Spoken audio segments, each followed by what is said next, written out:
Good evening and welcome to the June 9th, 2022 meeting of the Abington Township Board of Commissioners.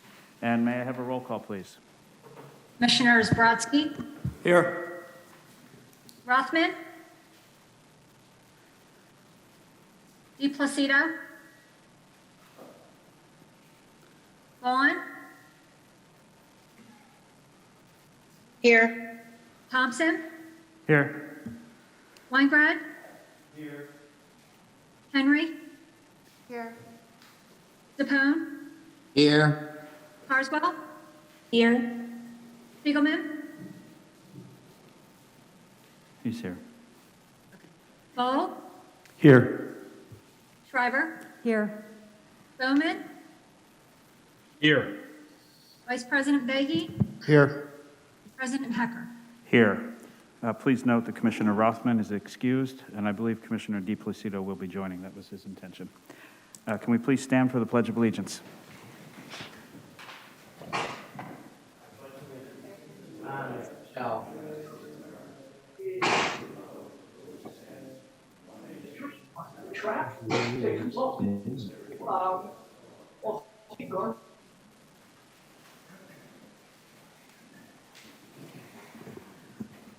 Thank you. I have no announcements this evening, so we will move right into public comment on agenda items. We will start with those present in the room, and then I will turn to residents who wish to speak who are attending via the Zoom webinar. So if there are any residents here who wish to speak and comment on matters on the agenda this evening, please come forward. Okay, seeing none, I will turn this, oh, there is one, okay.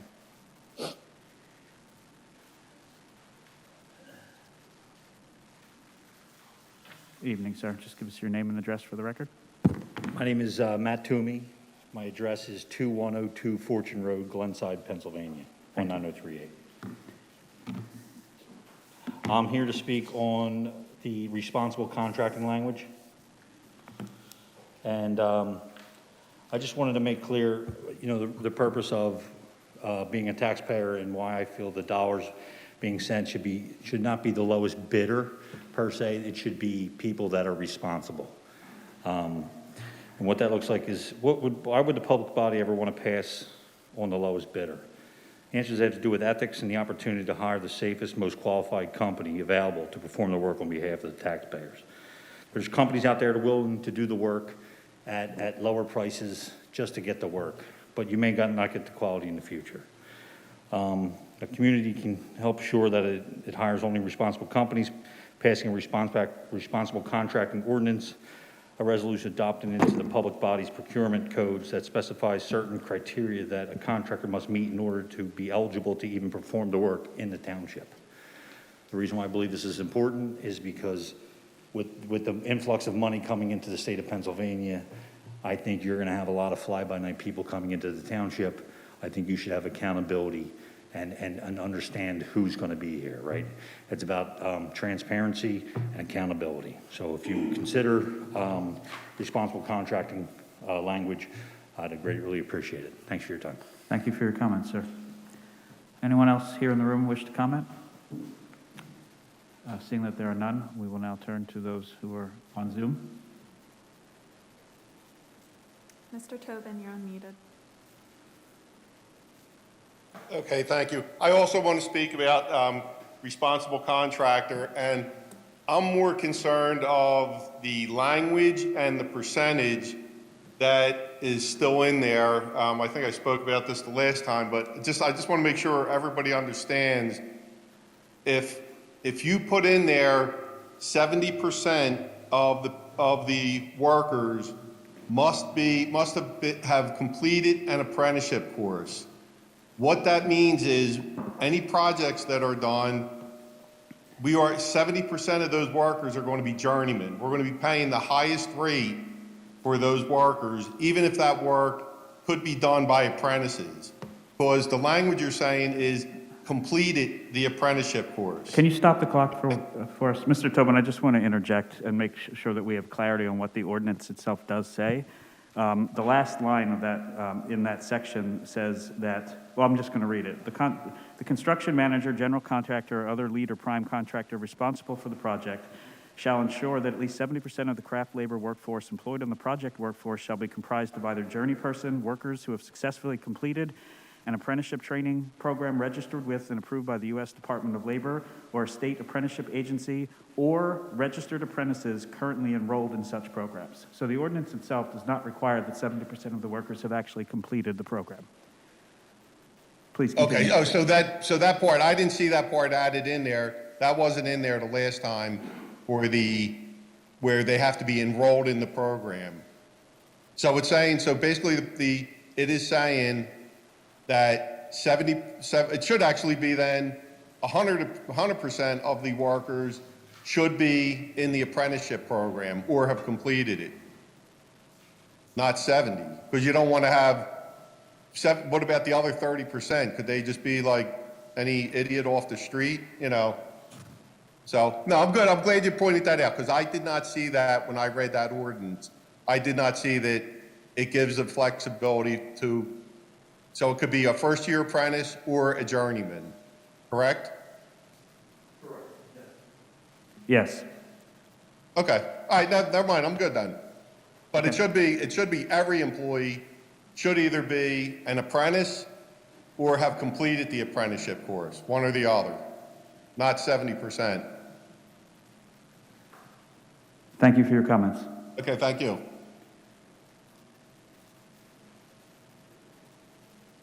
Ms. Rose, you're unmuted. Thank you. Good evening. Can you hear me okay? Yes, we can. Okay, great. My name is Serena Rose. I'm a resident of Abington Township. Thank you for letting me speak regarding this RCO. I'm an architect, a real estate developer, and builder. I'm on private development and construction sites every day. Most exceed about $250 million. I have zero chance of doing work in Abington Township. I come to you as a taxpayer. In the private market, vetting of contractors is extensive. Most times, the key qualifications to a successful selection process include safety, work experience, bondability, references, interviews, all of which can be expressed through an AIA qualification statement and certified. I am against this RCO for a few reasons. One, because it divides trades and expertise into buckets that do not need different people to produce necessarily quality results.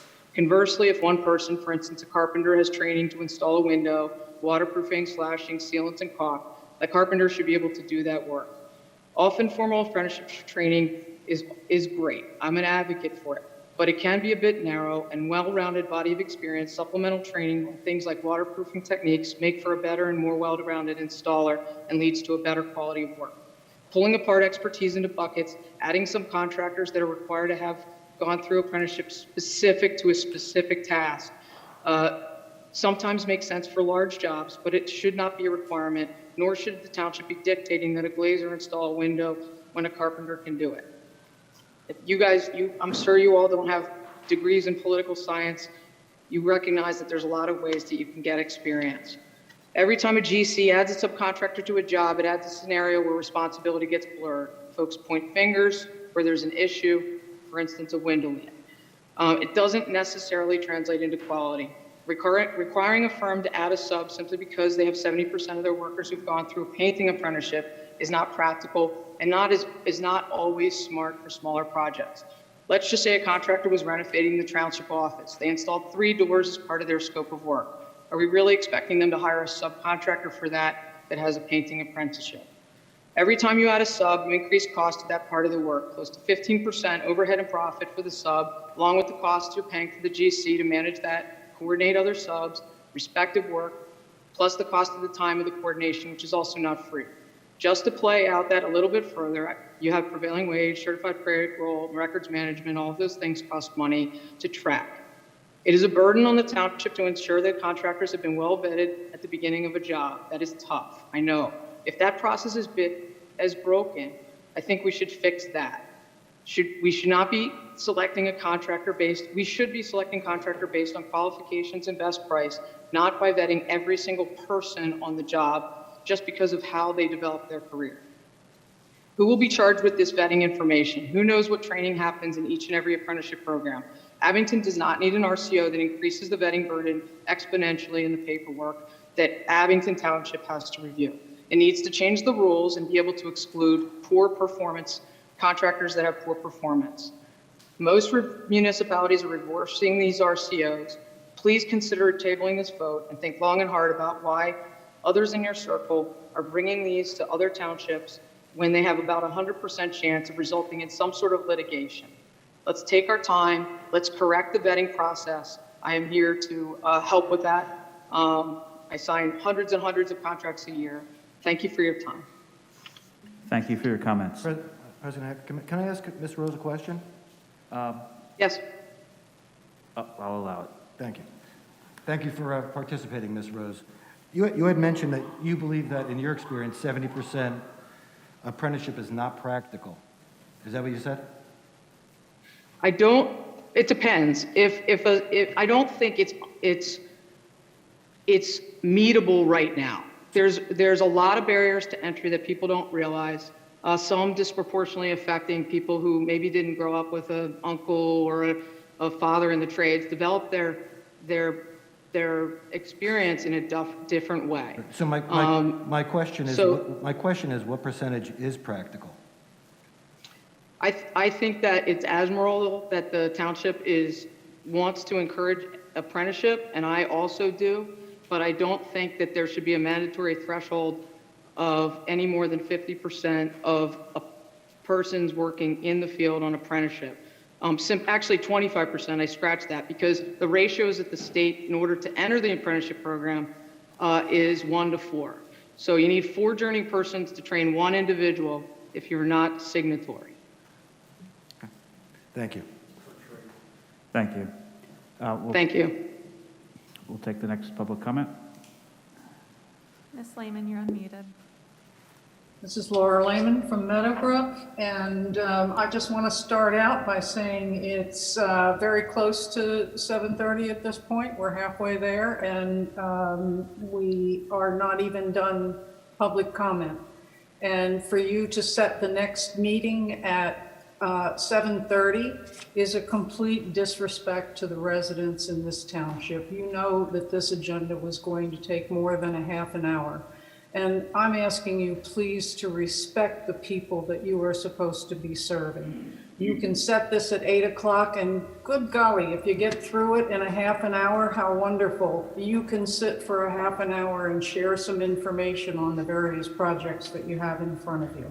Or you could even listen to extra commentary for residents. Ms. Lehman, do you have comments about the agenda for this meeting? The public comment is on the agenda. It is an agenda item this evening. And You're actually talking about the next meeting. So what I'm saying is, do you have comments about the agenda items at this meeting? Mr. Hecker, these are my comments for you to hear. Yes, but they are not germane to public comments on the agenda for the board meeting. They most certainly are. You're seeing that it takes you almost a half an hour to get through public comments. It makes it a very big disrespect to schedule another meeting at 7:30. So, and thank you for returning the minutes that you just took of my speaking time. Okay, regarding this responsible contractor ordinance, the prior speaker is the one that I would hang my hat with. I think all of you know that the other townships realized that this was going to drive up the cost, just the fact that we needed the journeymen and the internships and so on. And it's just a layer, as she said, of confusion that is not necessary. You know how to pick responsible contractors. We don't have a history of having horrible, shoddy work. And the extra amount that we're going to be paying for this kind of a contract is, or an ordinance, is going to be damaging to us. The other thing I want to talk about is the strategic planning consultant. That is a disgrace. This is Mr. Manfredi's job to find out what the other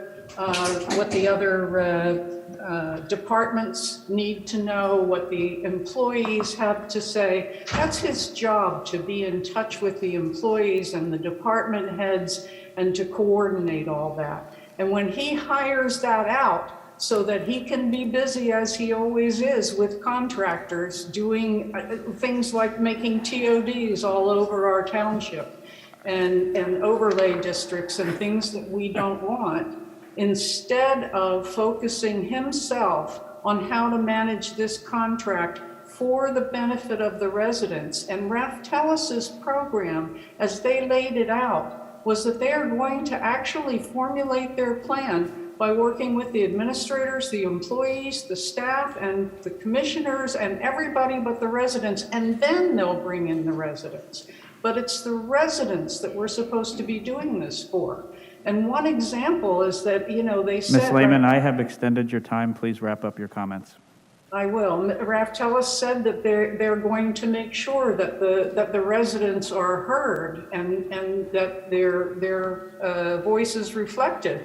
Well, here's what Mr. Manfredi has heard endlessly, is that we need the website improved, we need communications improved, we need to have input, we need to have answers at meetings when we ask questions. All right, Ms. Lehman, thank you for your comments.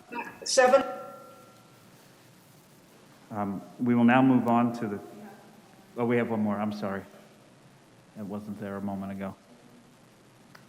You're unmuted. Hi, good evening. This is Joe Perpelia. I'm President and CEO of Associated Builders and Contractors of Eastern Pennsylvania.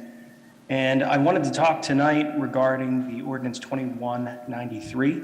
The previous speakers have also mentioned this ordinance. And I wanted to keep my comments somewhat short.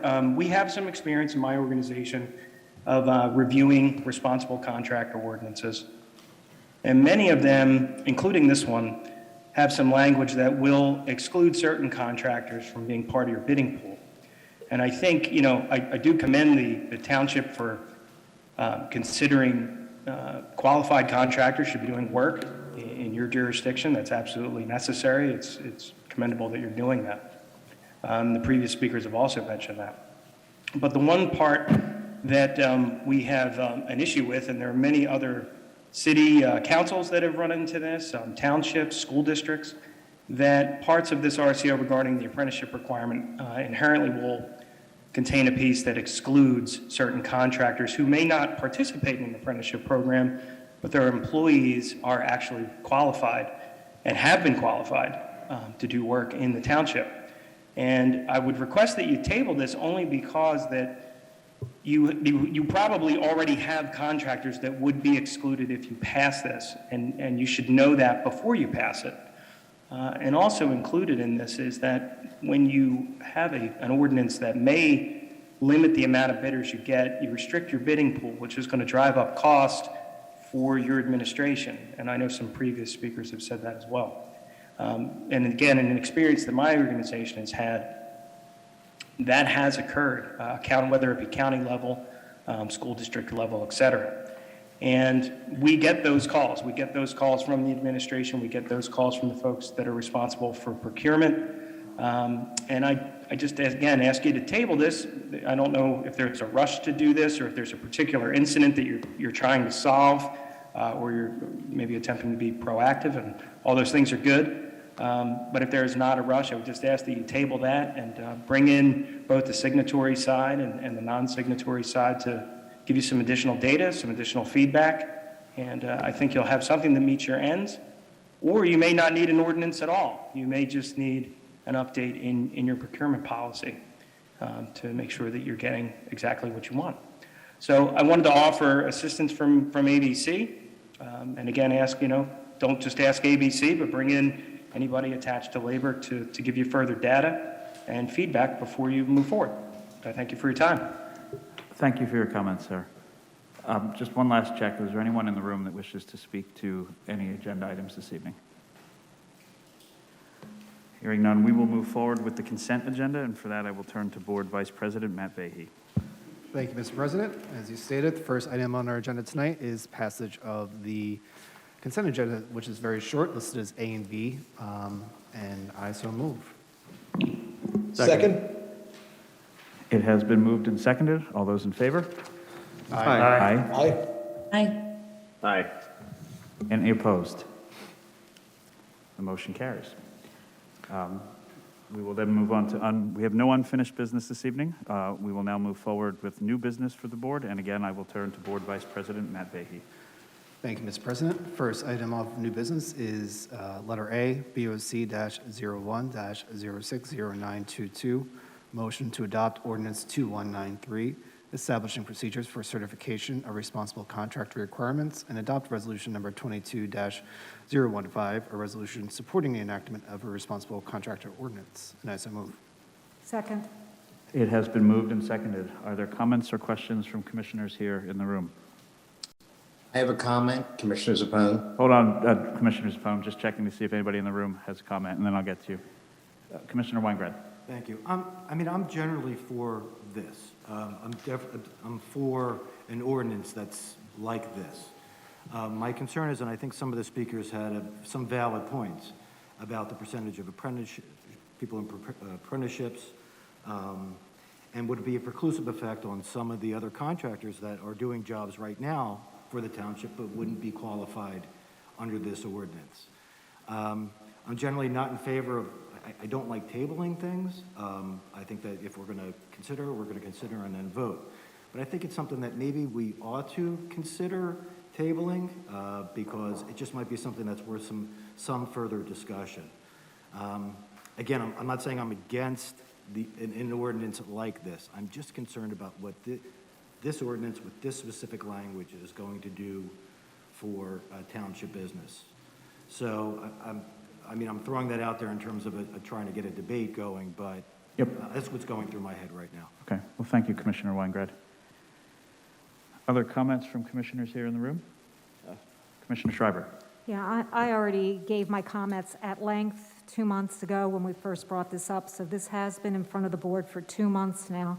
But I just want to say that I am in favor of this ordinance. I think safety needs to be paramount in our community, and we want to make sure that things like apprentice programs and things that will help keep projects that we are, that are public works projects, that they do have adequate training. The people that are being used for those things. So I know similar ordinances have been used in other townships, so they have been very well vetted at this point. And, if there's a little tweak here and there that needs to happen, I'd certainly would consider that, but mostly in entirety, I would support this RCO. Thank you. Thank you, Commissioner Schreiber. Anyone else in the room? Commissioner Bowe. Thank you, President Hecker. A couple data points to give you some context for where my head is at, which is all over the place. Adler 2003, contractors with workplace violations are 5 times more likely to have low performance ratings, resulting in added costs of reconstruction later on. A problem. You hire the wrong people, you have to do the work over again, it increases costs. Good data point. Is an RCO the right way to go about solving that? An often cited study, 2020 Illinois study from the Illinois Economic Policy Institute, more than 1,200 public projects studied, and they found no statistical impact on the total construction costs between the 300 projects of the 1,200 that were subject to RCOs, and performed by the highly trained, skilled in construction. Okay, so a quarter of them, they saw no statistical increase in construction costs. Another good data point.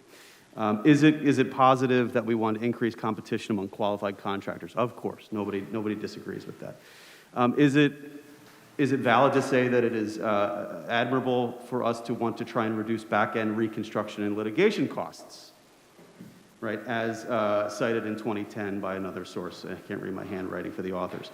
There's data about Northampton County, right, passed an RCO in 2018, 11 projects with no issues that they cite. They even cite one major $12 million project that came in under budget, which they attribute to having qualified workers to do the job.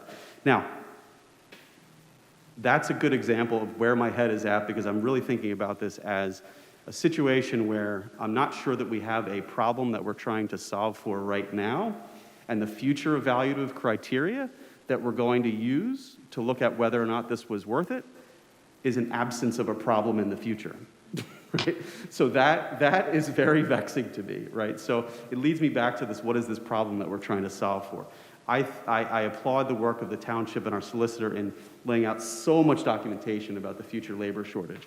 We've gotten a lot of feedback about why in an environment when you don't have enough workers to fill the many jobs that are out there, would you possibly do something that's going to limit the number of people who are applying for your jobs? It's a valid question. However, it's contextualized within a very specific time frame. And as was pointed out by our colleague at the last meeting, we're not always going to be in this situation. We are going to eventually be at a place where we've got a labor market that is robust enough to fill the jobs that we have, and in that instance, there is a possibility that we could be hiring the wrong contractors.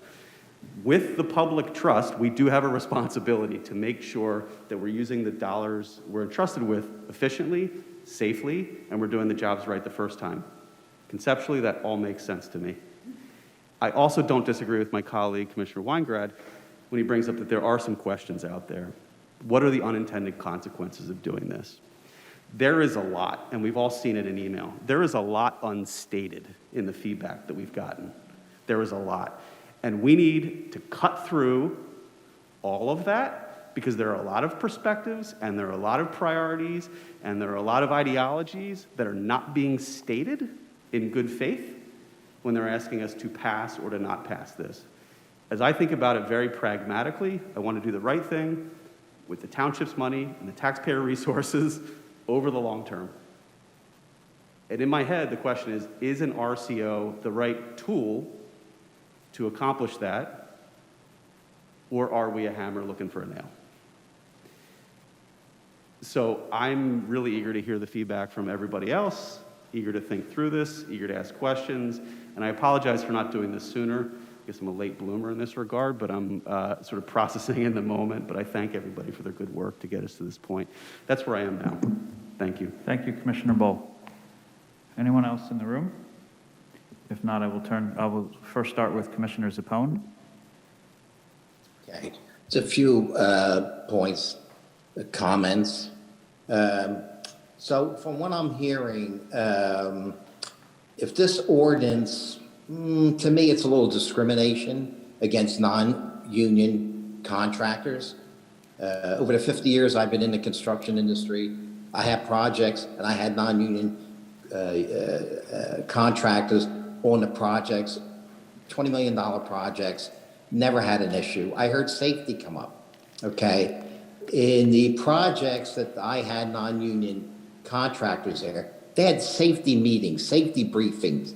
They had safety officers constantly on the project, okay? And it was under me, if I didn't think anything was, I would shut the job down. I never had that happen, okay? So this RCO, we never had anything like this in the township before, okay? We've had many contractors that we use in the township for years, never had an issue, never, ever had an issue.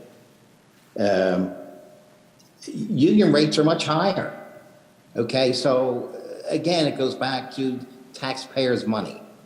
So I'm just going to finish with saying that I agree with Commissioner Weingart. We should table it for now. I think I said at the last meeting, we should get people sitting around the table, okay? Contractors, okay? Members of our commissioner's board, okay? Sit around the table and discuss these things. But for somebody that's been in the industry for 50 years, okay, I know all about construction. I know what's goes on. I know what's involved. I know what's involved with union and non-union. I'm not saying I'm against union workers. I'm not. I was a union rep years ago, okay? But let's look at the big picture here. Let's talk to people that are actually in the industry that know the answers to these questions. Let's sit around the table and discuss it. So I agree with Commissioner Weingart. We need to table it for now. Thank you. Thank you, Commissioner Zappone. Commissioner Carswell. Thank you. I cannot speak as eloquently as Commissioner Bowe in wrapping my head around this, but since seeing it on our agenda, I was not at the meeting, 2 months ago. I was on spring break with my children.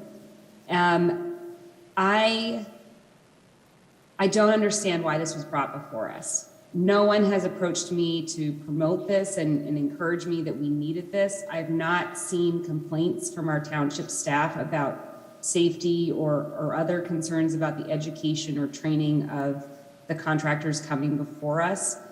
My concern is that we are spending time and energy on something that we don't need.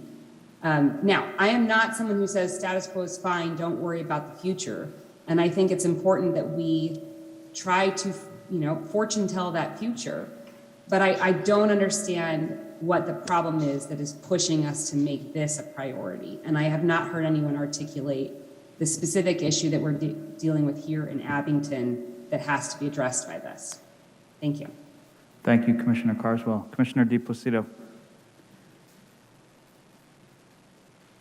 Thank you, President Hecker. I just wanted to say that overall, I am in favor of this ordinance, and but I do have questions or points that I did want to bring up.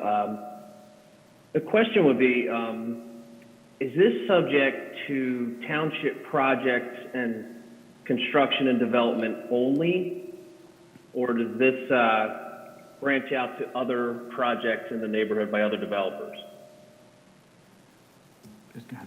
This is only for township projects. This does not impact private businesses, nor does it impact residents who are doing work on their property. It's only for township-initiated and township-paid-for projects. Okay, all right. Thank you, Solicitor Clark.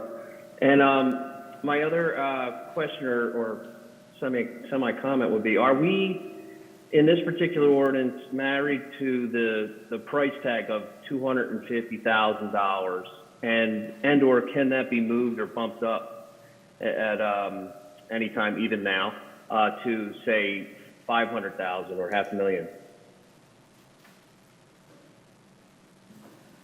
The threshold is purely discretionary on behalf of the Board of Commissioners. You really only, really have a ceiling, or excuse me, a floor more than a ceiling. You would not set it below the bidding threshold, but above that, it is purely within your discretion. Thank you, Solicitor Clark. Thanks. Any further questions, Commissioner DiPlacido? I'll take that as a no. Commissioner Spiegelman. Thank you, President Hecker.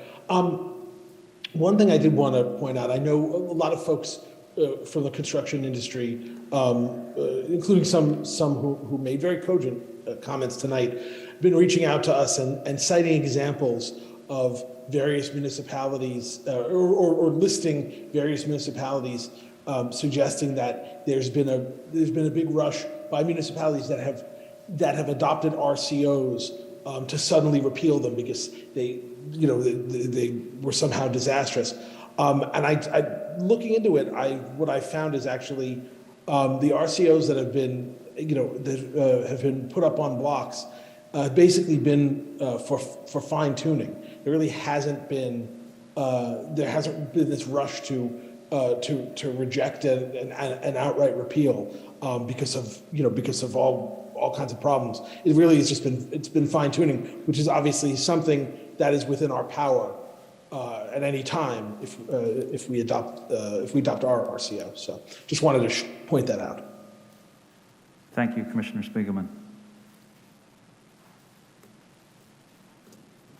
Are there other further comments, questions, or suggestions? Commissioner Thompson. Thank you, President Hecker. As a point of clarification, Solicitor Clark, this wouldn't apply to school district work either?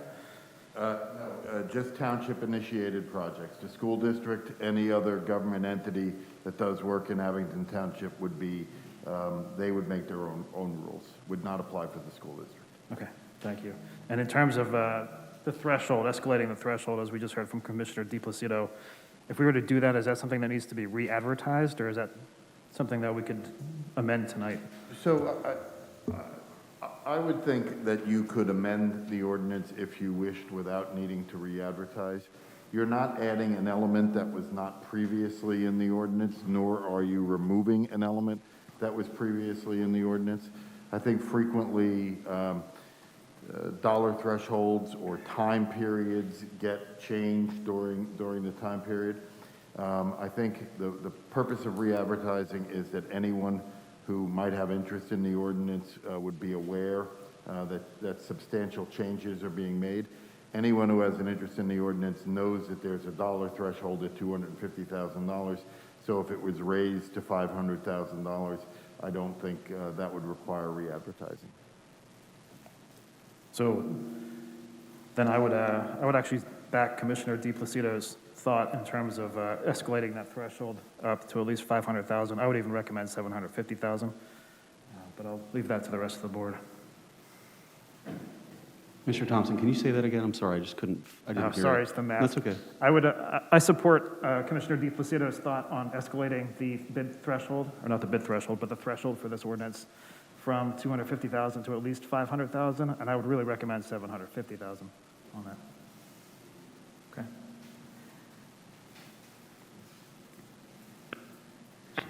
Commissioner Weingrad. I mean, I think Commissioner Thompson, I think you bring up a good point about the escalation of the threshold. Still, the question is like, what's really an appropriate amount, and how do we can debate it now, but what kind of projects, what's coming down the pipeline, what do we need, in terms of what the threshold should be? I'd still like to give a little more time on figuring out what that should be, rather than just sort of picking a number out at this point. That's just my thoughts right now. But good point.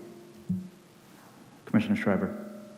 Since a lot of different townships already, or municipalities, I should say, already have this in place, and I believe the county also has an RCO in place. Am I right about that? I believe that's correct. Yeah.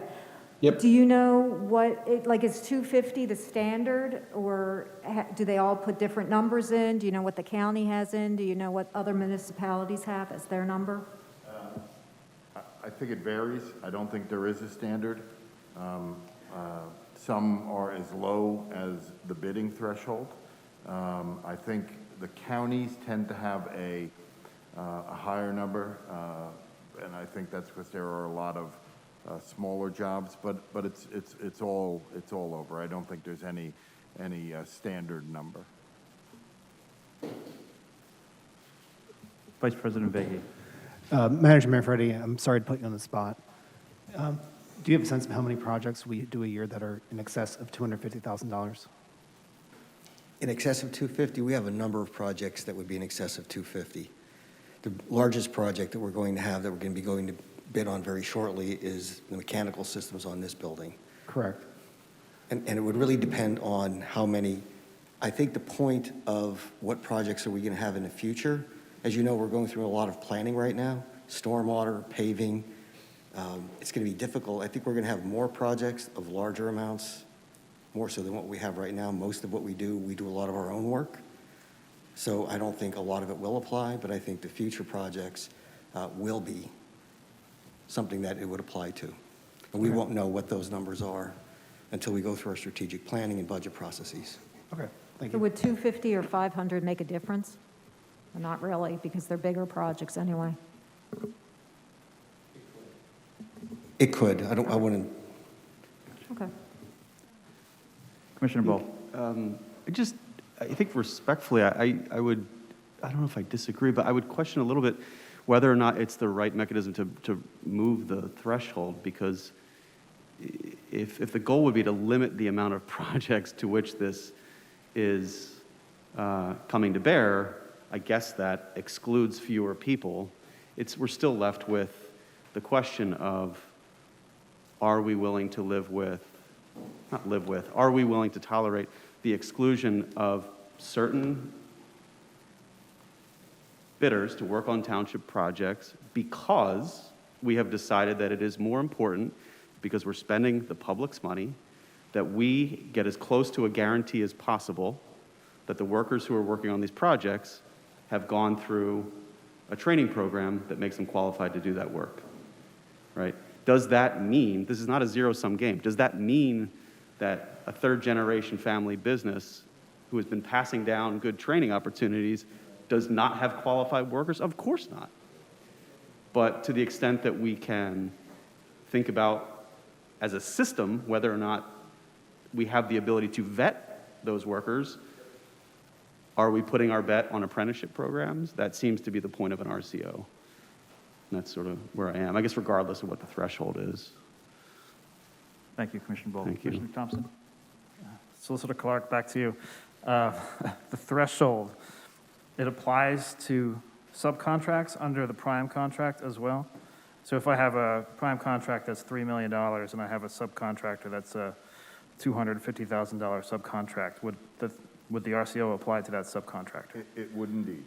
What it would not apply to is if you have a subcontractor who's at $75,000 or you have a subcontractor who's at $240,000, it would not apply.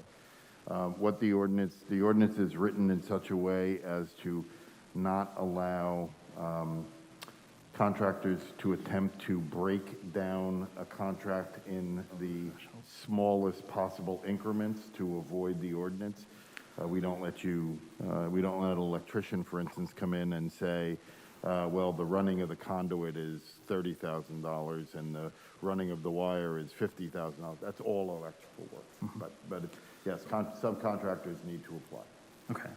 Comply, excuse me. Yeah, so my concern isn't necessarily related to the trades themselves. I have confidence that mechanical, electrical, and plumbing trades will comply, and they won't have a problem complying. My concern is with the general contracts on any of these projects, especially when we have 4 primes, because some of those subcontractors are not going to go through an apprenticeship. The final clean guy is not going to go through an apprenticeship. The guy hanging toilet accessories in the bathroom is not going to go through an apprenticeship. There are other subcontracts that will fall into that category. And I think that's what we need to be careful with, because that's where we see this ordinance become problematic, is when we start excluding, or we start losing general contract bids because of something like this. Ultimately, I think the ordinance is beneficial, but I think we need to properly set that threshold so that we are not losing GCs because they have a cleaner that's not going through an apprenticeship program. Thank you, Commissioner Thompson. May I ask a question? But By all sorry, means. I apologize. No, no. Commissioner Thompson, so just to clarify, I'll just step back. No, I apologize. I'm really trying to understand here. So if I'm hearing you correctly, it would have a substantive effect to increase the threshold because it would be more inclusive of some of those subcontractors who would be coming in at projects below whatever the threshold is. Correct. Okay. That's my hope. Okay. I think I've misread the language and thought it applied to the project, meaning the overall project being valued at $250,000. But that's incorrect, I guess. It's the project that contractor or subcontractor is being asked to do. Any overall contract or any portion of the contract that is valued at over $250,000 would need to apply. Okay, thank you. Thanks, Commissioner Thompson. That was really helpful. Further comment? So by way of process, I mean, let me reiterate what I've heard this evening. I think there is general but not unanimous support for the concept of what is trying to be done here, with a significant number of questions about the mechanics of doing so.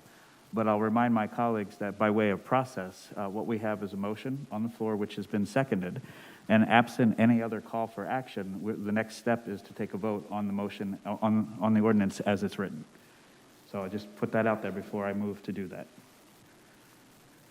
So can I amend the motion to at least increase the threshold? You can always make a motion to amend. The amendment must be, and then someone needs to second the motion to amend.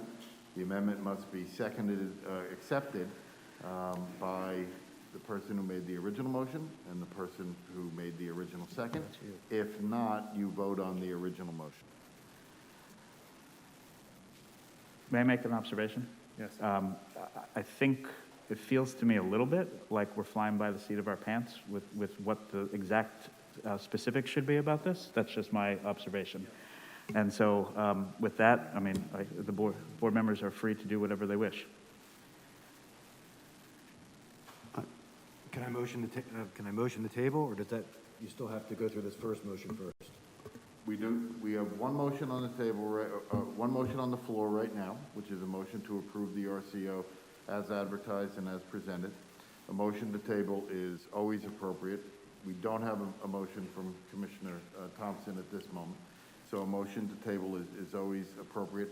There is no, if There's no received a debate. second, there is no debate on a motion to table. You don't need a second? You do. I apologize if I didn't make that clear. Yes, you do. Commissioner Weingrad, are you making a motion to So table? I would make a motion to table. Is there a I will second? second that motion. Okay. Second.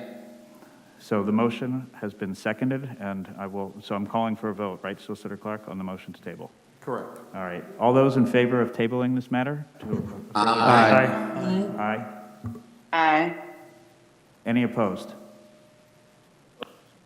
Okay, the matter has been tabled. I will turn this back to Vice President Matt Fahey. Thank you, President Hecker. Next item on our agenda is letter B, BOC 03060922, motion to accept the amendments to the CDBG Annual Action Plan and adopt Resolution 22-018, and I so move. Second. Second. The matter has been moved and seconded. Are there questions or comments from commissioners here or on Zoom? Hearing none, all those in favor? Aye. Any opposed? Motion carries. Next item on our agenda is letter C, BOC-04-060922, a motion to adopt resolution number 22-016, accepting dedication of 5 remainder lands along Old Welsh Road, and I so move. Second. Second. The matter has been moved and seconded. Any comments or questions from commissioners here or on Zoom? Hearing none, all those in favor? Aye. Aye. Aye. Next item on the agenda is letter D, BOC-05-060922, motion to recommend engaging Raftellus as the strategic plan consultant at the fee included in their proposal dated March 18th, 2022, and I so move. Second. It's been moved and seconded. Any comments or questions from commissioners here in the room or on webinar? Commissioner Weingrad. I just want to thank Commissioner Bull for all the hard work he's put into interviewing and to find this vendor. And again, thank you very much for all that you've done for the board and for the township. I would second that motion as well. Any further comment? Hearing none, all those in favor? Aye. Aye. Any opposed? The motion carries. Next item on our agenda is letter E, BOC-06060922, motion to approve an amendment to the Commonwealth Financing Authority grant number C0006506, extending the termination date to February 28, 2023, and I so move. Second. Second. The matter has been moved and seconded. Any comments or questions from commissioners here in the room or on webinar? Hearing none, all those in favor? Aye. Aye. Any opposed? Motion carries. Next item is letter F, BOC-07060922, motion to adopt resolution 22-017, designating Richard J. Manfredi, Township Manager, as the official to execute all documents and agreements between the Board of Commissioners of Abington Township and the Commonwealth Financing Authority to facilitate and assist in obtaining a multimodal transportation fund grant, and I so move. Second. The matter has been moved and seconded. Comments or questions from members here in the room? Or Commissioner Weingrad? This is part of the Abington-Jenkintown Connection Project. It's Phase 5. I'm in support of this. I'm hoping that with this, we can finally move forward further with the Abington-Jenkintown Connection Project, and I think it's going to be great for the people in that area. And I've been pushing for this and hope that staff continues to push it as well. Yes, he has. Thank you. Any further comments? Hearing none, all those in favor? Aye. Any opposed? Motion carries. Next item on the agenda is letter G, BOC-08060922, motion to recommend acceptance of the lowest responsible bid from Carr and Duff, Inc., in the amount of $295,354.75 for the Susquehanna Road and Edge Hill Road 2019 Arley Grant, and I so move. Second. It has been moved and seconded. Any comments or questions from commissioners here in the room? Commissioner DiPlacido. Can we get an explanation on what the... Having a hard time hearing you, Commissioner DiPlacido. Sorry, me now? It's better. All right, I'm just this information on what they're actually being distributed. Actually, you're fading in and out, so I'm not, we didn't hear everything you said. Could you try that one more time? Sorry. Now. President Hecker, I speak Zoom interruption. You do. I do, yeah. Please translate, Thank you, sir. Commissioner. Commissioner DiPlacido, can you confirm for us with some sort of verbal movement that you're asking for an explanation here? Is that okay? Wow. You are the Jimmy DiPlacido whisperer. Thank you. Mr. Manager Jones, Manfredi. I think it'd be appropriate if Mr. Jones, he could talk to the project of what we are doing with the project, and he is on. Yes, I'm here. Go ahead. Thank you. Go Mr. ahead, Jones, Mike. the floor is yours. This is the automated red light enforcement grant. We've done two previous in recent years. One was a complete upgrade at North Hills and Mount Carmel. Another one was a complete upgrade at Fitzwatertown and Woodland Roads. This one is at Susquehanna and Edge Hill Road. It is a much needed improvement. The technology at that intersection and the poles are at the end of their life cycle. The improvements would include emergency vehicle preemption, a new cabinet with modernization, which also includes railroad preemption to assist with the traffic problem at that intersection, video detection instead of cycling for the vehicles that are waiting, and back plates and other upgrades on the actual overhead streetlights. The back plates are a big help with sun glare, and that's one of the intersections that we have a terrible problem in the morning with sun glare. It'll help with seeing the lights. So that is pretty much this project in a nutshell. Thank you, Mr. Jones. Commissioner Ball, I'm going to take a page out of your book. Commissioner DiPlacido, if you could touch both of your ears and then your nose to signal that that is acceptable. Yes. How about now? We're even better. Okay. Did have a. Is this coming through a grant or that part of it? Yes, This it is coming is- through a grant. Yep. Okay. All right. I'm good. Wait, so that he has a complete answer, Mike, please tell him why we were holding and why we're using community development funds with this Arley grant to make this project happen. This way we have a complete answer. There's two grants involved here. One was the community development. The other one was an Arley, which is grants that we're eligible to receive because of the automated red light and enforcement cameras that we have. The bids came in, they were over budgeted, and we needed to find another mechanism to fund it, and that's where the second grant came in to cover the additional funding that was needed. Thank you. Commissioner Spiegelman. Thank you, President Hecker. I just want to say, obviously, this intersection is in Ward 11, not terribly far from my house. Every single one of the issues that Mr. Jones, Director Jones, pointed out that this grant will address have been huge, huge hassles.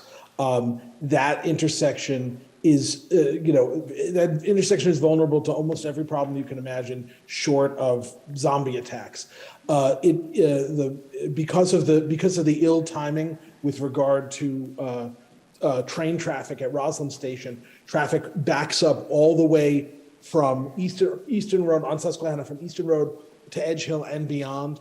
That intersection is tremendously vulnerable to outages and other problems when the wind blows too hard, which is every day now. Something always goes out there.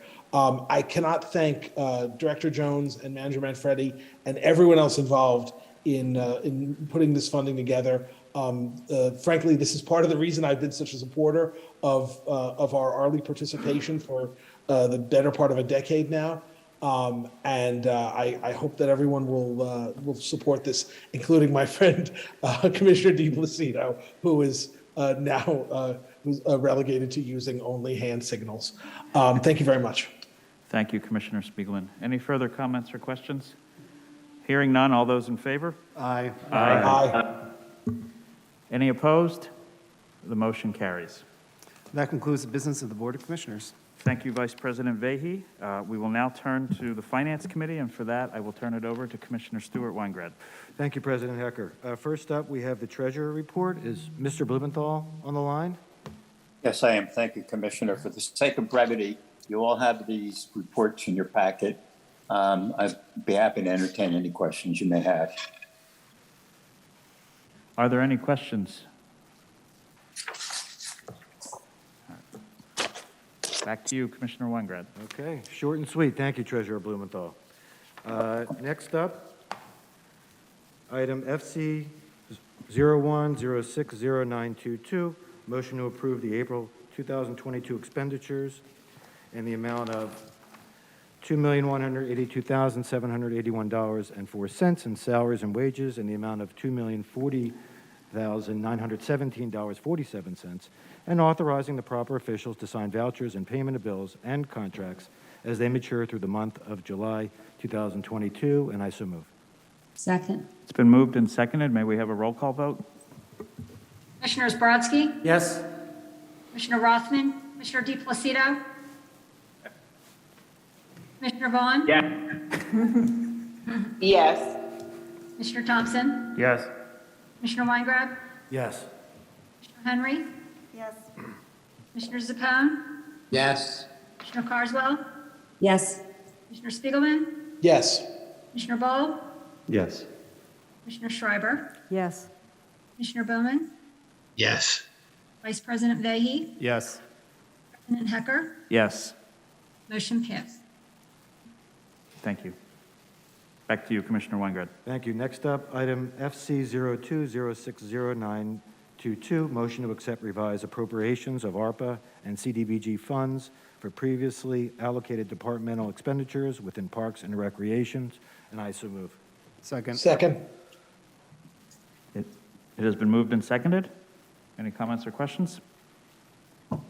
Hearing none, all those in favor? Aye. Aye.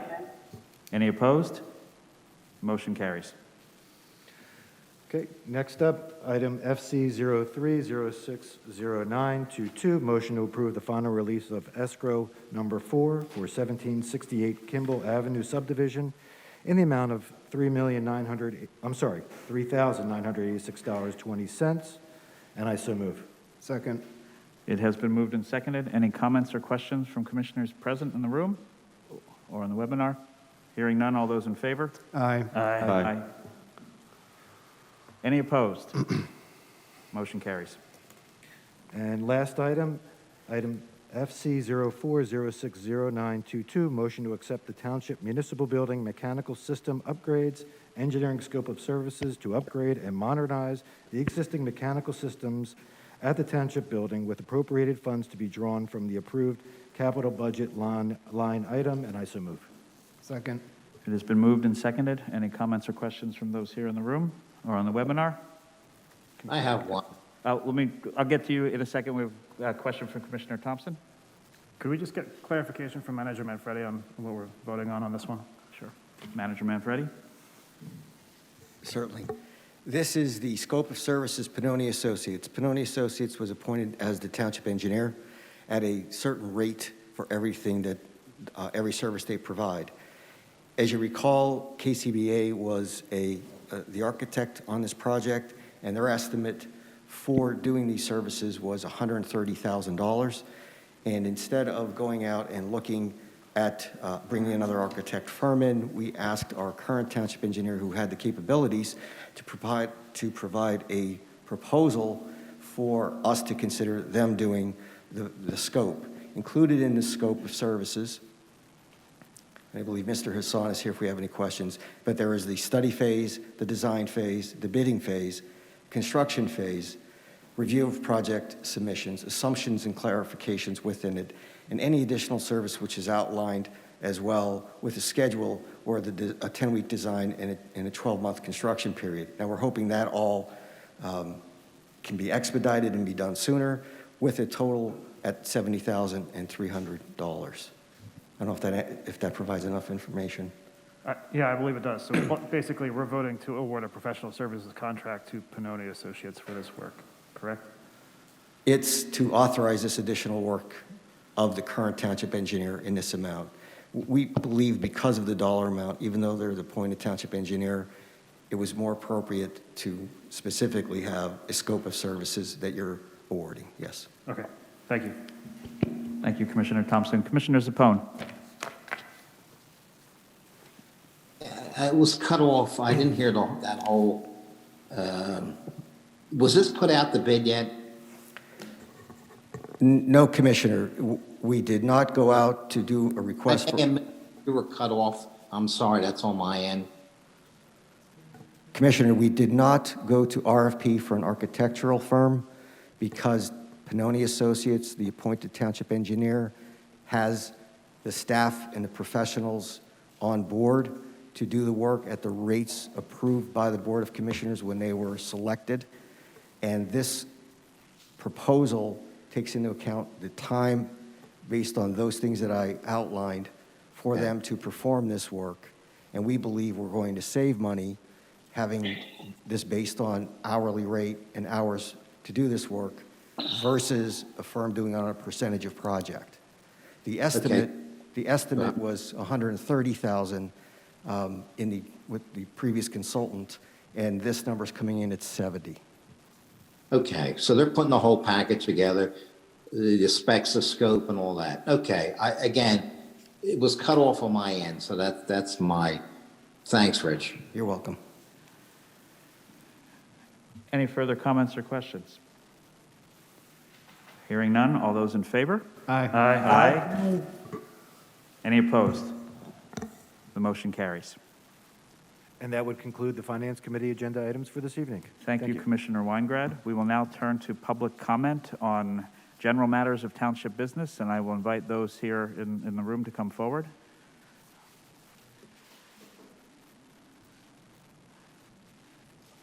Please just state your name and address for the record once we turn on the microphone.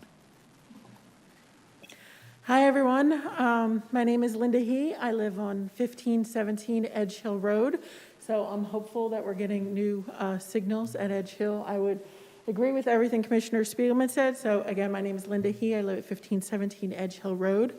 John Spiegelman is my commissioner, as he likes to say, in the wonderful heart of Abington. I have three things that I wanted to say to all of you. First, I came here tonight to thank you all for your public service and being commissioners and doing all the detailed work of going through all of these line items, because that gives people like me peace of mind in knowing that my tax dollars are well taken care of.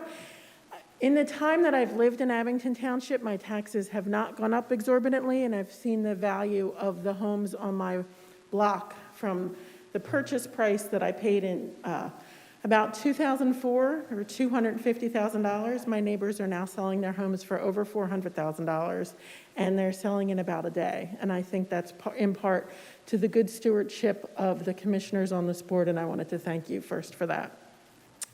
Second, I wanted to let you know that I am on the Citizen Advisory Committee for SEPTA, the Southeast Pennsylvania Transportation Authority. SEPTA right now is going through regional rail reimagining and a bus redesign. And part of the reason that I moved here to Abington Township, having grown up in Philadelphia, is because of the availability of public transportation. My son has taken the 55 bus down Old York Road to go to his job as a camp counselor at Abington Friends School, so that was vital. And I have taken the train myself for many years to my jobs in Center City. I'm not able to take a train out to Norristown, and that is sad, but I would like to ask each of you to take a few minutes to please look at SEPTA's website, and they're accepting public comments. And I think that the more, because we have 15 commissioners, the more commissioners who comment or make comments or participate or ask your residents to participate in, hey, we would like more parking at Crestmont. Hey, they don't want to build a giant parking lot at Jenkintown. Why don't we have more parking here so I don't have to drive to Jenkintown? So I would just like to invite each and every one of you to look at SEPTA's website and to let you know that it's an opportunity where they're accepting comments. The third thing that I wanted to say is I noticed as I was sitting here about the pride flag and the ties of our president and vice president of our board of commissioners, and I wanted to thank you for taking that action because it's important to me and my family. And I know that many lesbian, gay, and transgender youth have difficulties and that suicide is really a problem among the youth. And I think it's very important that our township be welcoming and that we really show that we're welcoming. And I had an idea. I've never come to one of these meetings before to suggest an idea, so I wanted to start with a thank you. And then my idea... You're warming us up. Soften the blow, lower the boom is what Sister Loretta taught us in 8th grade. I wanted to let you know that I saw Phoenixville had painted a rainbow crosswalk. And in Center City, we have rainbow crosswalks frequently in what's known as the Gayborhood. And having it be Pride Month, I just wanted to ask if that's something that the commissioners would consider. I don't know if it's too late to do it this year or to think about doing that in future years. I like it when I dropped my son off at school when he was still going to the high school, that the house, the private home that lives there, had the pride flag as we went in every day. But I think that that would be something to consider and especially welcoming, and I just invite you all to consider that. And again, thank you all for your service. I don't know where the camera is for the people at home. There you go. But thank you. That's why I came tonight. So thank you very much. Thank you for your comments and for your suggestion.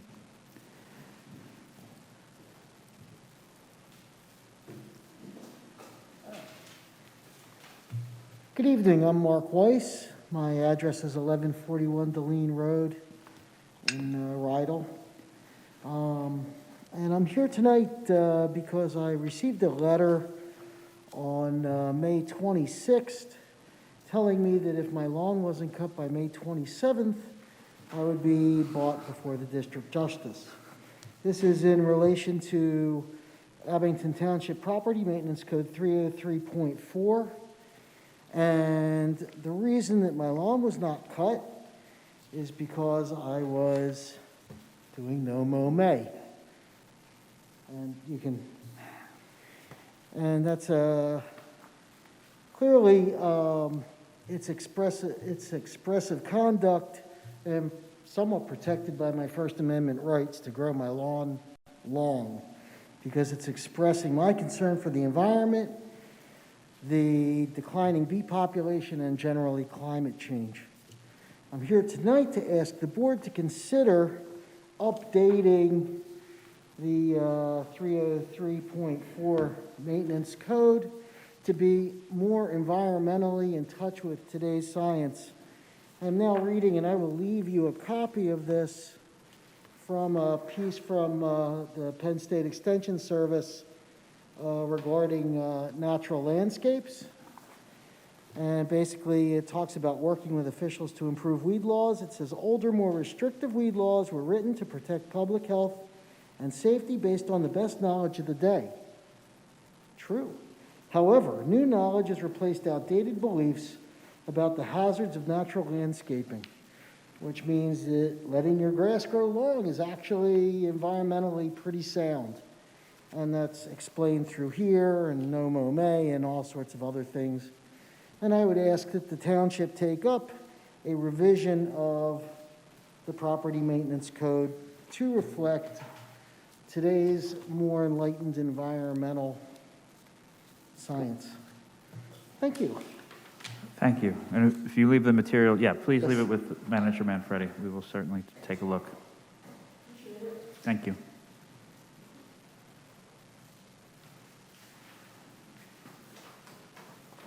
Good evening. I'll be brief. It's just Dave Rondinelli Jr., 1848 Horace. Just checking back. Hopefully, Mr. Manfredi could give me a little help. May came and went, and the project across the street, there's an abandoned horror show, I call it, was never knocked down. I was informed via email it was going to be taken care of in May. And I don't understand what's going on. I know we spoke about the township needing to free some money up. I don't know if it's like a grant. I mean, I'd like to apply for something like that if it's a grant. And that's really it. We're just trying to, me and the other neighbors are trying to see what's going on. Because this has been going on for like 8 years now. And we want it taken care of. That's it. Thank you. Understood. Manager Manfredi, do you wish to comment now? Yeah, I think we should get together with Mr. Rondinelli. We are looking at it, but there are issues related to funding and financing. Okay. But I know that it is continuing to be worked on. Okay. So I will meet with you. Thank you for your comment. Any further comments from residents in the room? And if not, we will turn to those who are on the webinar. Mr. Tobin, you're unmuted.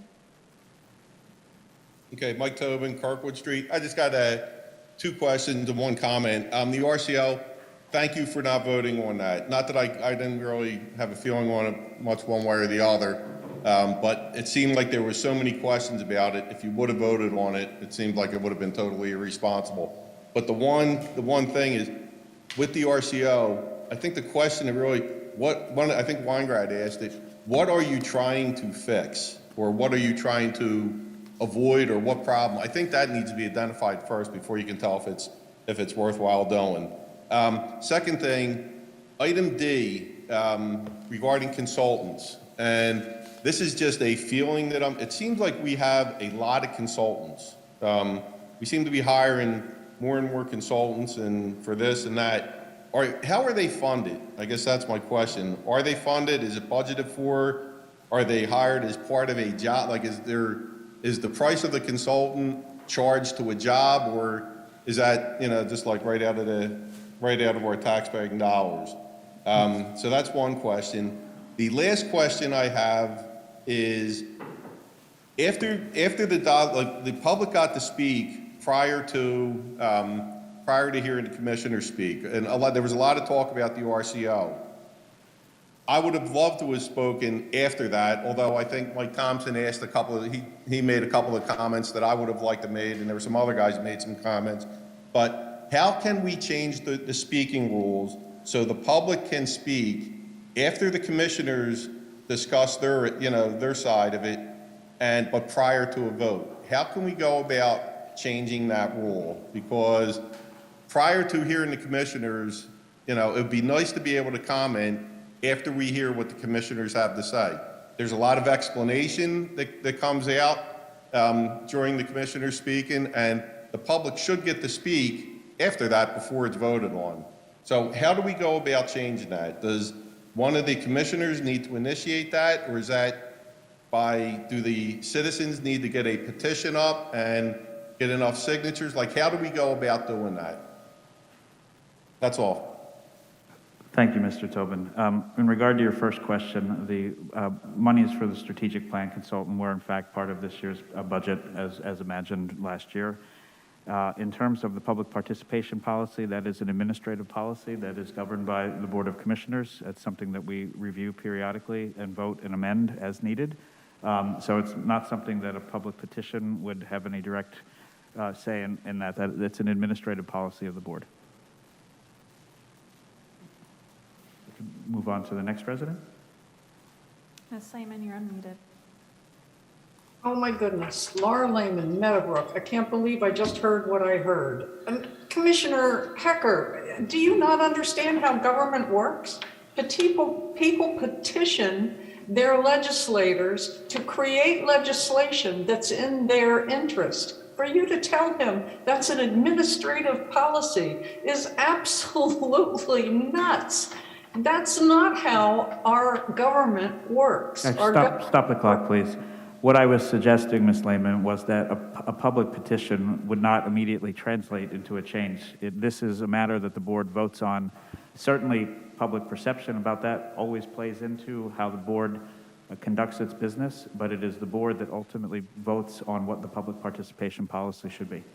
That's what I meant. That's the same with absolutely everything. But what you just did is pretty much told this resident that there was nothing that he could do, that it was an administrative thing, not your business. And that's not what I said. Absolutely wrong.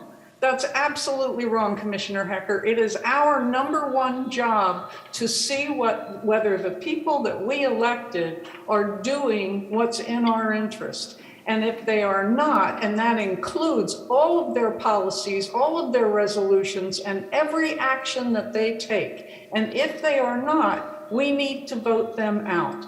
And if the people that they hire, like this township manager who took all those speaking rights away with your blessing, are not doing what we want, then they need to be changed out. And that's how our government is supposed to work. I actually heard Mr. Manfredi tell you people that you weren't to be involved in what he was doing, that he had total charge of all the operations, and your job was to make legislation somewhere else. It's unbelievable what's being told in this township, because that is not true. Mr. Manfredi can't do anything without you approving it, and you are only to approve it if it's in the interest of the residents that you're serving.